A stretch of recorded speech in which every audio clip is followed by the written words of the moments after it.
নবীজি বলেছেন কিয়ামতের দুইটা মেজর সাইন, দুইটার মধ্যে একটা হচ্ছে আনতারাল হুফাতাল উরাতাল আলাতা রিয়াশা ইয়াতাতাওয়ালুনা ফিল বুনিয়ান। যখন সমাজের দরিদ্র শ্রেণীর মানুষেরা, যাদের পায়ে স্যান্ডেল ছিল না, গায়ে কাপড় ছিল না, এরা উঁচু উঁচু বিল্ডিং নির্মাণের প্রতিযোগিতা করতে থাকবে, ফান্তাজিরিস সাআহ, তখন কিয়ামতের অপেক্ষা করতে থাকবে। আজকে থেকে 100 বছর আগে ছিল এগুলা? 200 বছর আগে ছিল? সুবহানাল্লাহ। আর কোন সাইনের জন্য অপেক্ষা করছেন?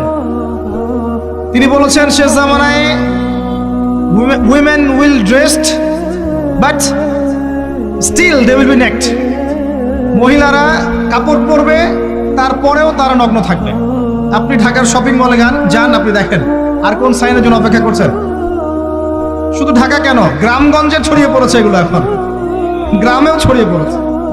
গ্রামে আরো বেশি দেখা গেছে মাশাআল্লাহ। গ্রামে গিয়ে আমরা হতভাগ, সুবহানাল্লাহ। গ্রামের মেয়েগুলা, গ্রামের মেয়ে ঢাকা শহরের মেয়েকে পার করে ফেলেছে।